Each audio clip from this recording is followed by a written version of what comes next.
അപ്പോഴേ ഇനിയിപ്പോ ഞാൻ പറയുന്ന എല്ലാവരും ശ്രദ്ധിച്ചു കേൾക്കണം. കുറച്ച് സമയം കൂടി കഴിഞ്ഞാ ഇവിടെ പൂജാരി വരും. എന്തിനാണെന്നറിയോ? ഞാനും ദേവൂട്ടിയുമായുള്ള കല്യാണം ഇന്ന് ഇവിടെ വെച്ച് നടത്താൻ തീരുമാനിച്ചു.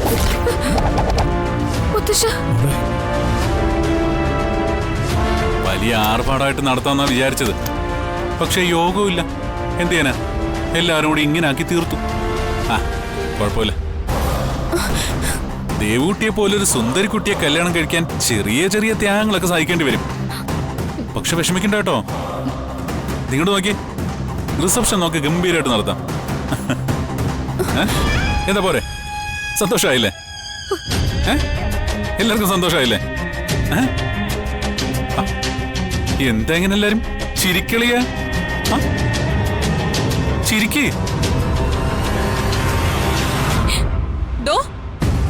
പോലീസ് സ്റ്റേഷനിൽ പോയിട്ട് ഒന്ന് പഠിച്ചില്ലേ? തന്നെ ഞാനുണ്ടല്ലോ.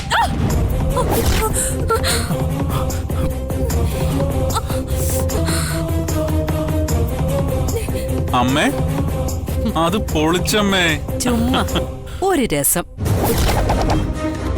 കുറച്ച് നാളായി ഇവക്ക് ഞാൻ നോങ്ങി വെച്ചിട്ട്.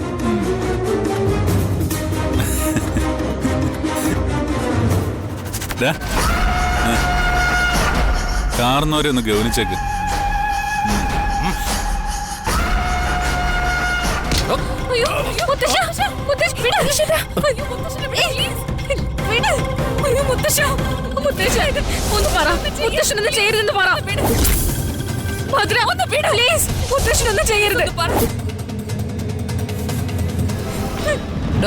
അതിങ്ങെടുക്ക്. പിടിക്ക്. പിടിക്കടി. പിടിക്കടി മോളെ. ഇതില് കല്യാണത്തിന് ആവശ്യമായ ആഭരണങ്ങളും പട്ടുസാരി എല്ലാം ഉണ്ട്. എല്ലാം എന്റെ മോക്ക് ഇഷ്ടപ്പെടും. 5 മിനിറ്റ് സമയം തരും. അതിനുള്ളിൽ റെഡിയായിട്ട് വരണം. അല്ലെങ്കിൽ ഈ കാർന്നോരെ യുവമാരങ്ങ് തട്ടും.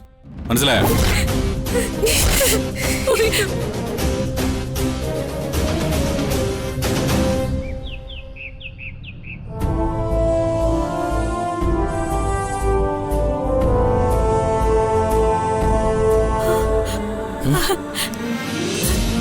അമ്മേ, സിധു.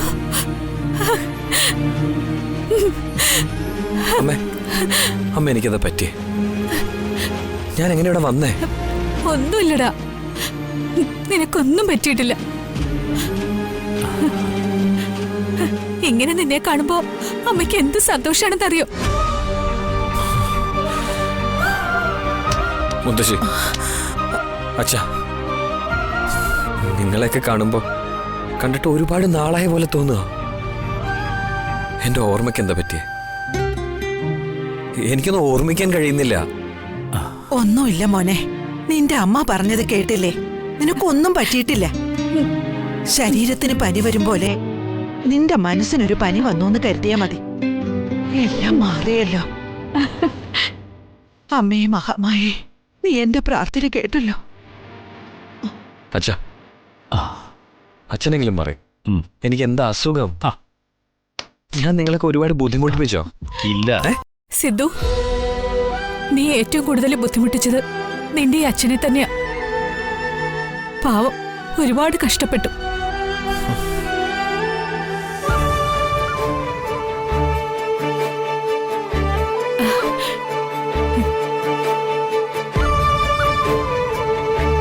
ഒരുപാട് ഇമോഷണലായി അവരെ ബുദ്ധിമുട്ടിക്കണ്ട. കുറച്ച് സമയവും സാവകാശമൊക്കെ കൊടുത്താൽ മതി. എല്ലാ ഓർമ്മകളും സിദ്ധാർത്ഥന് തിരിച്ചു കിട്ടും. തലവേദനയോ മറ്റെന്തെങ്കിലും അസ്വസ്ഥതകളുണ്ടെങ്കിൽ കുട്ടിനെ ഫ്രീ ആയിട്ട് വിട്ടാൽ മതി. ഉറങ്ങട്ടെ സ്വസ്ഥമായിട്ട്. കുറച്ച് ഉറങ്ങുമ്പോൾ തന്നെ പകുതി അസുഖം മാറി കിട്ടും. എങ്ങനെയാ സ്വാമിയച്ഛനോട് നന്ദി പറയാ? എന്റെ മോനെ ഇനി ഇങ്ങനെ കാണാൻ പറ്റുമെന്ന്. ഇതിനൊക്കെ ജീവിതാവസാനം വരെ അങ്ങയോട് കടപ്പെട്ടിരിക്കുക. നിങ്ങൾ നന്ദി പറയേണ്ട എന്നോടല്ല, ആ പെൺകുട്ടിയോടാ.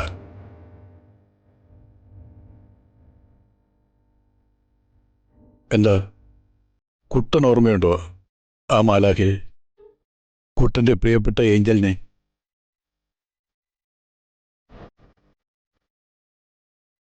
കുട്ടന്റെ അസുഖം മാറാനുള്ള പ്രധാന കാരണം മനോരഞ്ജിതമെന്ന അപൂർവ പുഷ്പവും ആ സിദ്ധക്ഷത്വമാണ്. ഉൾക്കാട്ടിൽ സർപ്പങ്ങൾ കാവൽ നിൽക്കുന്ന, വർഷത്തിലൊരിക്കൽ പൗർണമി നാളിൽ മാത്രം പൂക്കുന്ന ആ പൂ തേടിപ്പിടിച്ച് എനിക്ക് എത്തിച്ചേർന്നത് അവളാ. നേരിട്ട് തന്നെ അവളോട് നന്ദി പറഞ്ഞോളൂ, ഞാൻ വിളിച്ചു തരാം.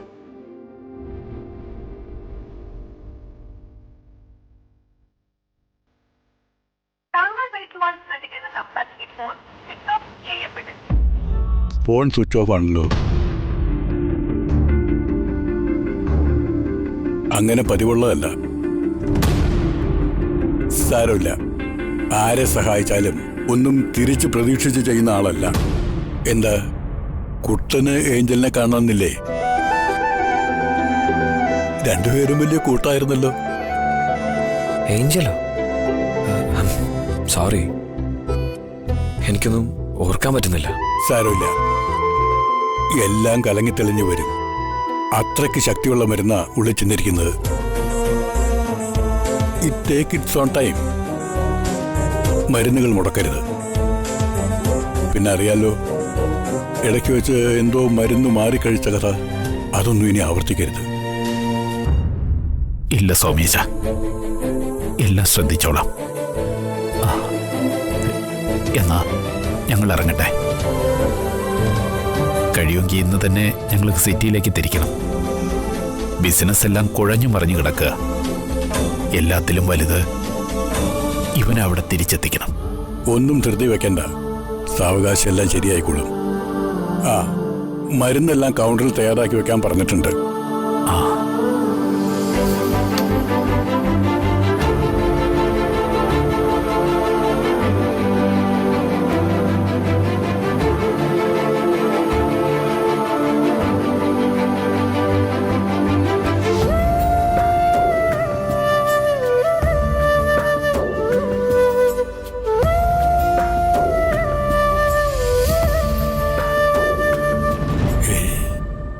ഞാനൊരു നിമിത്തം മാത്രം.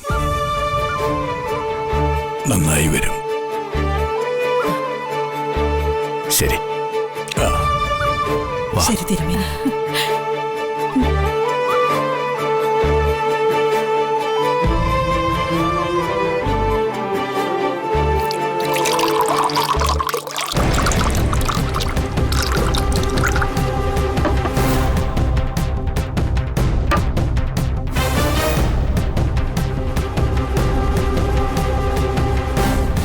സാറേ, അവളുടെ പിൻഭാഗത്തായിട്ട് ഒരു കറുത്ത് തടിച്ച 4 രൂപ വട്ടത്തിലൊരു മറുകുണ്ട്.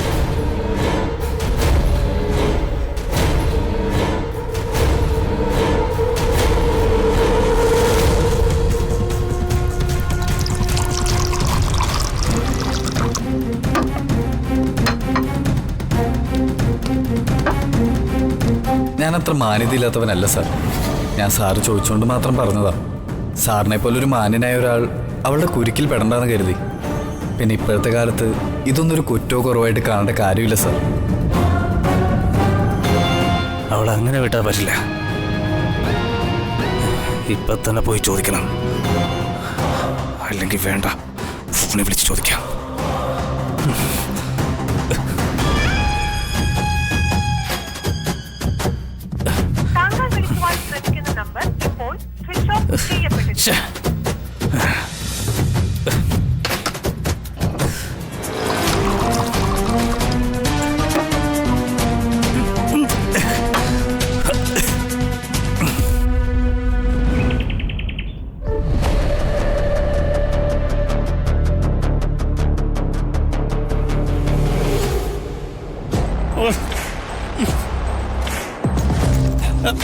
നീ നടി വരുന്നില്ലേ? ഞാനെന്തായാലും പോവുക. പിന്നെ ഇവിടെ നിൽക്കുന്ന ഓരോ നിമിഷവും അപകടമാണ്. പക്ഷെ അമ്മയോട് ഒരു വാക്ക് പറയാതെ നമ്മൾ പോയി കഴിഞ്ഞാൽ എന്നേക്കോയി നമ്മൾ ഇവിടുന്ന് പുറത്താവും. പിന്നെ തിരിച്ചു വരാൻ പറ്റില്ല. അതൊന്നും ഇപ്പൊ നോക്കി നിൽക്കേണ്ട കാര്യമില്ല. എങ്ങോട്ടെങ്കിലും ഓടി രക്ഷപ്പെടണം.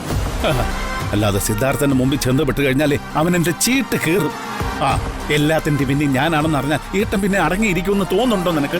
സ്വബോധം തിരിച്ചു കിട്ടിയ ഉടനെ സംഭവിച്ചതെല്ലാം നിങ്ങളുടെ അമ്മയോടും ചേട്ടനോടും അവൻ പറഞ്ഞിട്ടുണ്ടെങ്കിലോ? എടി, അതാ ഞാൻ പറഞ്ഞത്, അവര് വരുന്നതിന് മുമ്പ് നമുക്ക് സ്ഥലം വിടണമെന്ന്. നമ്മൾ എങ്ങോട്ടേ പോകുന്നത് അത് തീരുമാനിച്ചോ? അയ്യോ, അതൊക്കെ നമുക്ക് കാറിൽ ഇരുന്ന് ആലോചിക്കാം. നീ വന്ന് വേഗം ഇറങ്ങാൻ നോക്കും.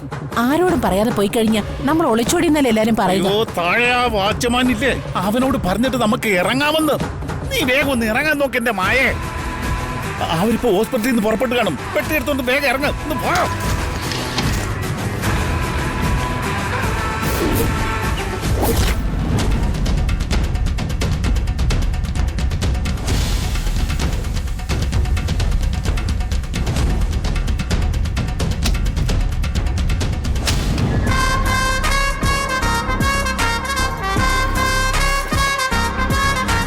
അപ്പോഴേ തന്ന സമയം കഴിഞ്ഞു. ഇനിയിപ്പോ ഇവിടെ എന്ത് സംഭവിച്ചാലും ഞാൻ ഉത്തരവാദിയല്ല. ഒന്നുകിൽ ഇവിടെ നമ്മൾ തമ്മിലുള്ള കല്യാണം നടക്കും, അല്ലെങ്കിൽ ഇയാളുടെ ശവദാഹം. മോനെ ഭദ്ര, നിങ്ങൾ മിണ്ടരുത്. ദയവേത് എന്റെ ചേച്ചിയെ ഉപദ്രവിക്കരുത്. എന്റെ കാശ് എത്രയും പെട്ടെന്ന് ഞങ്ങൾ തന്നു തീർക്കും. അല്ലെങ്കിൽ ഈ വീട് നിങ്ങൾ എടുത്തു. എന്റെ മോളെ വെറുതെ വിട്. എന്താ ഇത്? അയ്യേ, കാശിന്റെ കാര്യമൊക്കെ കഴിഞ്ഞില്ലേ? ഇനിയിപ്പോ ആർക്കാ വേണ്ടേ? എനിക്കിതേ ഇവിടെ മതി. മോളെ, നിനക്ക് കിട്ടാവുന്നതിൽ വെച്ച് ഏറ്റവും മിടുക്കനാണിവൻ എന്റെ മോൻ ഭദ്രൻ. അതെന്താ നീ മനസ്സിലാക്കാത്തത്? നിനക്ക് മഹാറാണിയെപ്പോലെ കഴിയാം എന്റെ മോന്റെ കൂടെ. ഞാൻ എന്ത് തെറ്റ് ചെയ്തിട്ടാ നിങ്ങളൊക്കെ എന്നോട് ഇങ്ങനെ പെരുമാറുന്നത്? നിങ്ങളുടെയൊക്കെ കാലം ഞാൻ പിടിക്കാം. എന്നെ വെറുതെ വിട് പ്ലീസ്. മോളെ, ഭദ്രന്റെ പെണ്ണെന്ന് പറഞ്ഞ് നാട്ടിലിറങ്ങിയ ഒരു വിലയാ. അതറിയോ മോക്ക്? അത് നീ മനസ്സിലാക്കാത്ത എന്താ? എനിക്ക് ആ വില വേണ്ടെന്ന് പറഞ്ഞില്ലേ? ഓ, അപ്പൊ മര്യാദയ്ക്ക് പറഞ്ഞാ നീ കേക്കത്തില്ല. മോനെ ഭദ്ര, അയാളുടെ കഴുത്തങ്ങ് അറുത്തേക്കാൻ പറ.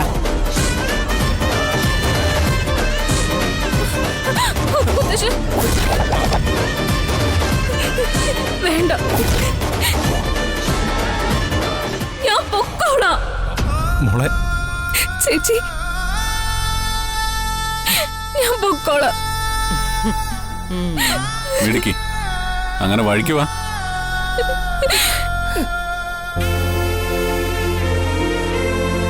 അമ്മേ, ഇവള് ചിലപ്പോ വല്ല വേലത്തരം കാണിക്കും. അമ്മയോട് ചെല്ല്. ശരി മോനെ, വാ മോളെ, നമുക്ക് പോയി ഒരുങ്ങാം.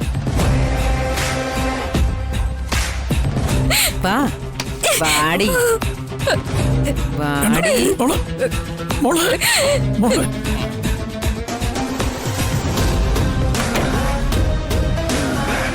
പെട്ടെന്ന് വേണേ, ഞാനിവിടെ വെയിറ്റിംഗാ.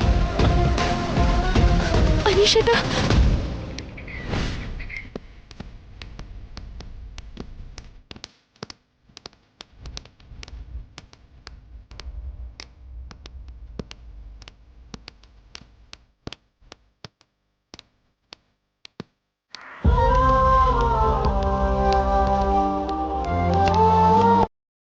എന്താണ് നീ ഇങ്ങനെ നോക്കുന്നേ? മുമ്പൊന്നും കണ്ടിട്ടില്ലാത്ത പോലെ. യെസ്, ഞാൻ കണ്ടിട്ടുണ്ട്, എനിക്ക് ഓർമ്മയുണ്ട്. പക്ഷെ ഒരുപാട് വർഷങ്ങളായ പോലെ. ഇവിടെ നിന്നല്ലേ നമ്മൾ വൈദ്യമഠത്തിലേക്ക് പോയേ? ഇവിടെ വെച്ചല്ലേ നീ നിന്റെ അച്ഛനെ കളിക്കാനും കൂടെ നടക്കാനും ഒക്കെ കൊണ്ടു നടന്നേ? അതെ, എല്ലാം അവൻ ഓർത്തെടുക്കും. തൽക്കാലം ബുദ്ധിമുട്ടിക്കരുതെന്നല്ലേ സ്വാമിയച്ഛൻ പറഞ്ഞത്. മോനെ, നീ കുറച്ചു നേരം റെസ്റ്റ് എടുക്ക. ജാനകി, അവന്റെ മുറി ഒന്ന് കാണിച്ചു കൊടുക്കും. വാ മോനെ.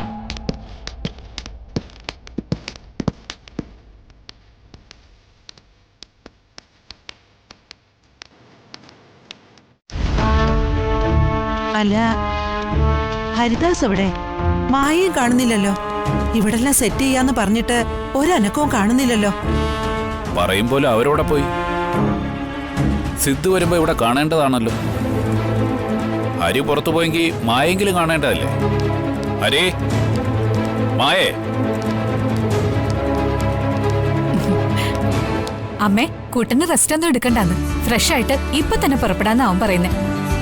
ഫ്രണ്ട്സിനെ കാണാനൊക്കെ ധൃതിയായിട്ടുണ്ടാവും. ജാനകി, ഹരിദാസ് മായയോടെ കണ്ടായിരുന്നു? അവിടെ ഒന്നും കണ്ടില്ലല്ലോ. അവരെവിടെ പോവാനാ? എങ്ങോട്ടെങ്കിലും പോകുന്നെങ്കിൽ തന്നെ പറയാതെ പോവൂ. ആ മഹാദേവ, നീ അവനെ ഒന്ന് വിളിച്ചു നോക്കി.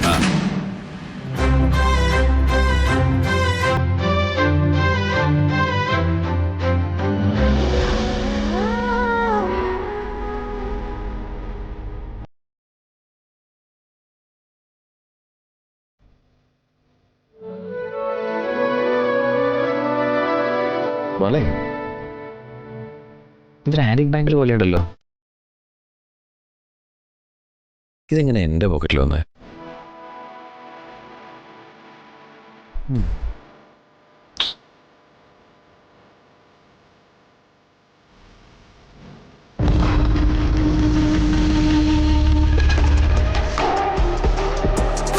എന്താ ഏട്ടാ? ഏട്ടൻ വിളിച്ചിട്ട് എടുക്കാതിരുന്നത് ശരിയായില്ല. എടുത്ത എന്താ ഒന്ന് പറയുക? ആകെ ഒരു കൺഫ്യൂഷൻ ആയിപ്പോയി. തിരിച്ചങ്ങോട്ട് വിളിച്ചാലോ? ഒന്ന് പ്ലാൻ ചെയ്തിട്ട് വിളിക്ക്. വെറുതെ മണ്ടത്തരമൊന്നും പറയാതെ. സിദ്ധാർത്ഥൻ അവരോടൊന്നും പറഞ്ഞില്ലെങ്കിലോ?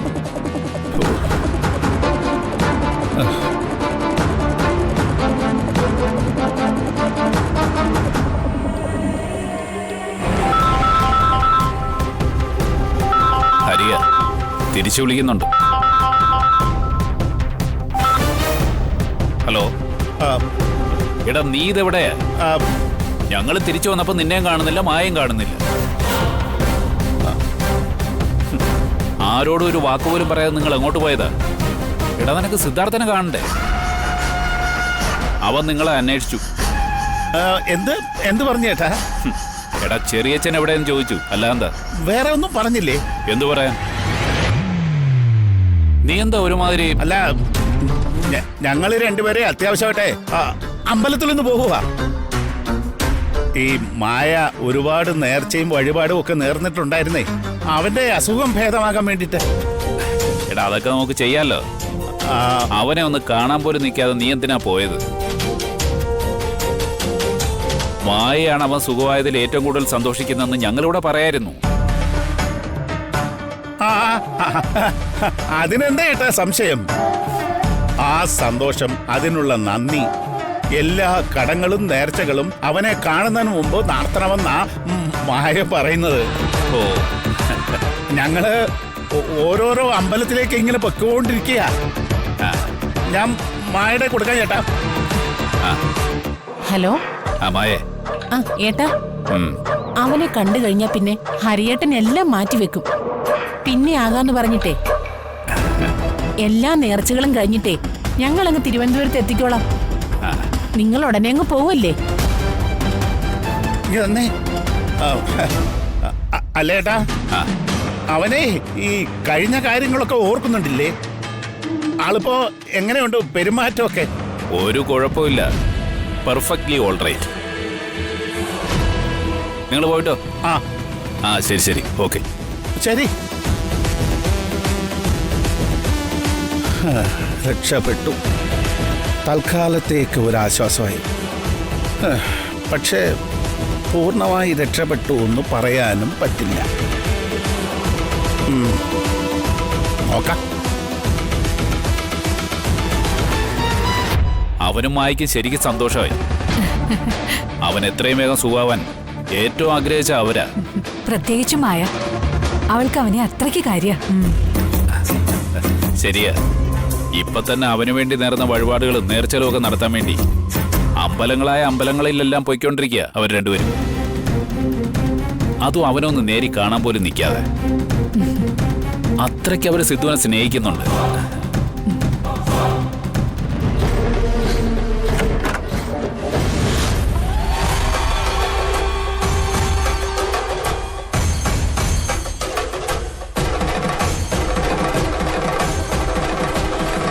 മുത്തശ്ശ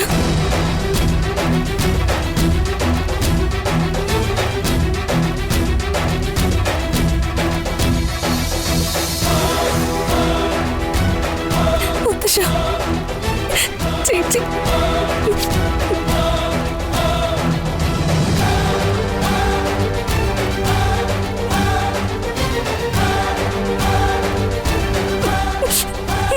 മോളെ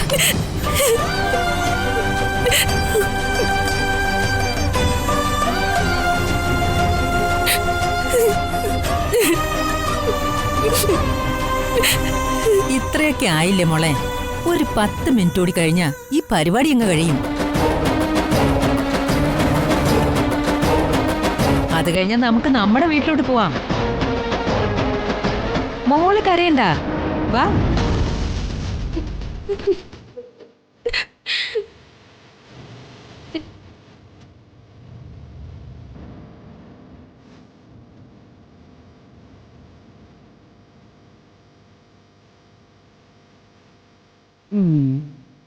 ഇരിക്കും മോളെ.